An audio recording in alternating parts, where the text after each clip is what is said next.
అమరావతిలో రోడ్ల నిర్మాణాల అంచనా వ్యయాలు ఇంజనీరింగ్ నిపుణులను విస్మయానికి గురిచేస్తున్నాయి. దేశంలో హైవేల్నే మీటర్కు 2 లక్షల నుంచి 2.2 లక్షల రూపాయలతోనే నిర్మిస్తూ ఉంటే మీటర్ రోడ్డు నిర్మాణానికి ఏకంగా 10 లక్షల రూపాయలతో నిర్మిస్తూ ఉండటం అందరినీ ఆశ్చర్యపరుస్తోంది. ఆ రోడ్ చాలా కాస్ట్లీ గురు అంటూ చర్చ జరుగుతోంది. రాజధానిలో రోడ్ల నిర్మాణ పనుల అంచనాల్లో Amaravati development corporation limited ADCL తన రికార్డులను తానే బద్దలు కొడుతుంది.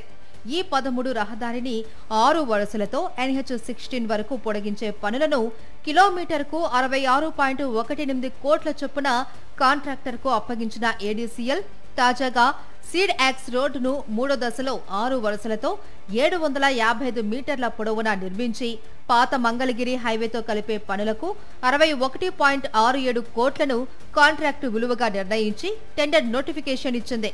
జీఎస్టీ, సీనరేజీ, న్యాక్ వంటి పన్నుల రూపంలో 13.15 కోట్లు రీంబర్స్ చేస్తాము అని పేర్కొంది. అంటే 755 మీటర్ల రోడ్డు కాంట్రాక్టు విలువ 74.82 కోట్లన్నమాట. అంటే మీటర్ రోడ్డు నిర్మాణానికి 10 లక్షల వ్యయం చేస్తున్నట్లు స్పష్టమవుతుంది.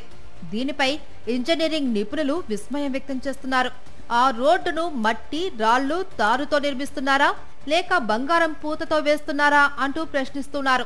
జాతీయ రహదారులను మీటరు 2 లక్షల నుంచి 2.2 లక్షలతోనే national highway authority of India NHAI నిర్మిస్తోంది అని ఇంజనీరింగ్ నిపుణులు గుర్తు చేస్తున్నారు.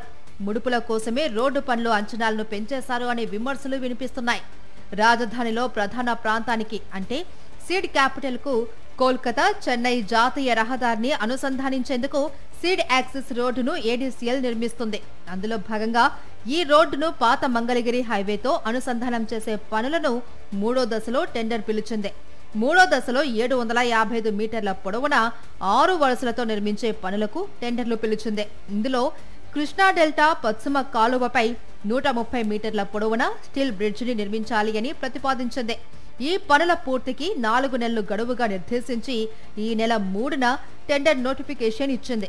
ఈ టెండర్లో బిడ్ దాఖలు గడువు ఇవాళ సాయంత్రం 5 గంటలతో ముగియనుంది. ఆర్థిక బిడ్ను రేపు తెరిచి తక్కువ ధరకు కోట్ చేసిన కాంట్రాక్ట్ సంస్థను L1 గా తేల్చి ఆ సంస్థకే పనులు అప్పగించాలి అని CRDAకి ADCL CE ప్రతిపాదన పంపనున్నారు.